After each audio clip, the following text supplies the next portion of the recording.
இந்த வீடியோ உங்களுக்கு பிடிச்சிருந்ததுன்னா லைக் பண்ணுங்கள். இதுவரைக்கும் அன்னை சமையல் சேனலை சப்ஸ்கிரைப் பண்ணலன்னா ரெட் கலர் சப்ஸ்கிரைப் பட்டனை கிளிக் பண்ணுங்கள். தேங்க்யூ. அன்பு நண்பர்களே, அனைவருக்கும் அன்னை சமையலின் அன்பான வணக்கங்கள். இன்னைக்கு அன்னை சமையலை நம்ம பார்க்க போகிற ரெசிபி சம்பா ரவா கிச்சடி. வாங்க எப்படி செய்கிறதுன்னு பார்க்கலாம்.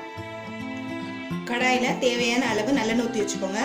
முதல்ல 1 டீஸ்பூன் சோம்பு,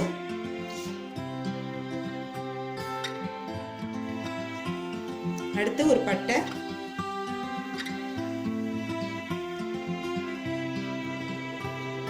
கொஞ்சம் கருவேப்பிலை,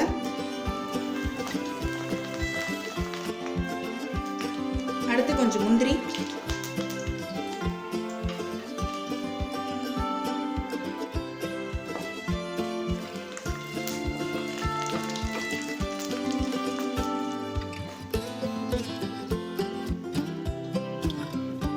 அடுத்து ஒரு பெரிய வெங்காயம்,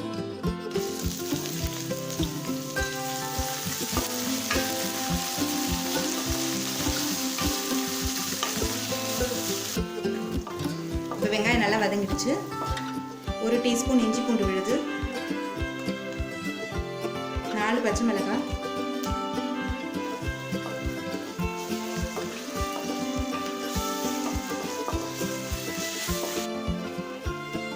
அடுத்து ஒரு தக்காளி சேர்த்துக்கலாம். தேவையான அளவுக்கு உப்பு,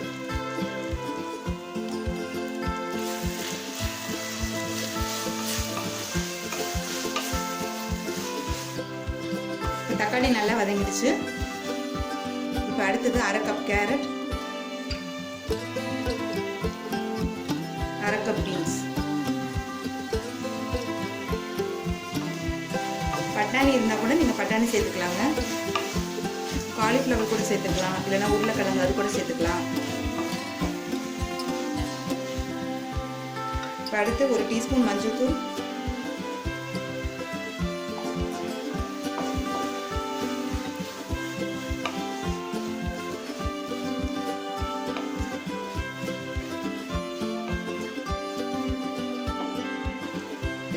ஒரு 1/2 கப் அளவுக்கு தண்ணி சேர்த்துக்கிறேன்.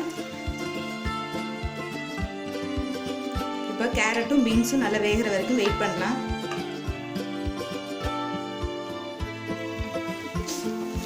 இப்போ கேரட்டும் பீன்ஸும் நல்லா வெந்துருச்சு.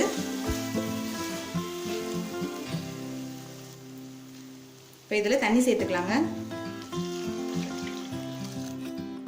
நான் 1 கப் சம்பா ரவை எடுத்திருக்கேன், அதனால 2.5 கப் தண்ணி சேர்க்குறேன்.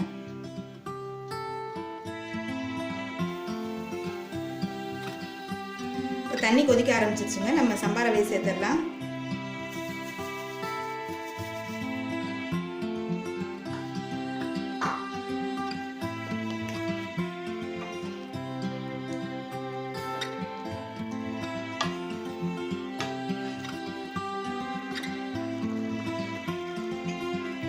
இது ஆல்ரெடி ரோஸ்டட் ரவான்றனால நான் திருப்பி வறுக்கல. இப்போ 1 டேபிள் ஸ்பூன் நெய் சேர்த்துக்கலாங்க. கடைசியில் சேர்த்திங்கன்னா நல்ல வாசனையாக இருக்கும். கொஞ்சம் கொத்தமல்லி தலையும் சேர்த்துக்கலாம்.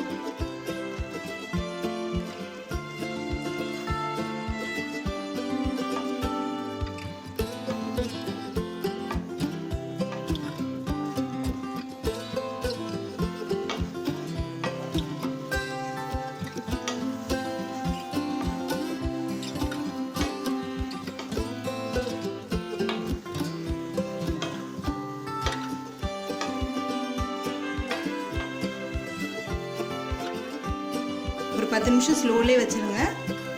சம்பா ரவா கிச்சடி ரெடி ஆகிடும். இப்போ சம்பா ரவா கிச்சடி ரெடி ஆகிடுச்சுங்க. இப்போ நம்ம சர்வ் பண்ணிடலாம். இப்போ சுவையான சம்பா ரவா கிச்சடி ரெடி ஆகிடுச்சுங்க. ரெசிபியை ட்ரை பண்ணி பாருங்கள், கண்டிப்பாக உங்களுக்கே பிடிக்கும். ரெசிபி பிடிச்சிருந்ததுன்னா வீடியோவை லைக் பண்ணுங்கள், கமெண்ட் பண்ணுங்கள், ஷேர் பண்ணுங்கள். இது வரைக்கும் அன்னை சமையல் சேனல் சப்ஸ்கிரைப் பண்ணலன்னா சப்ஸ்கிரைப் பண்ணுங்கள். தேங்க்யூ.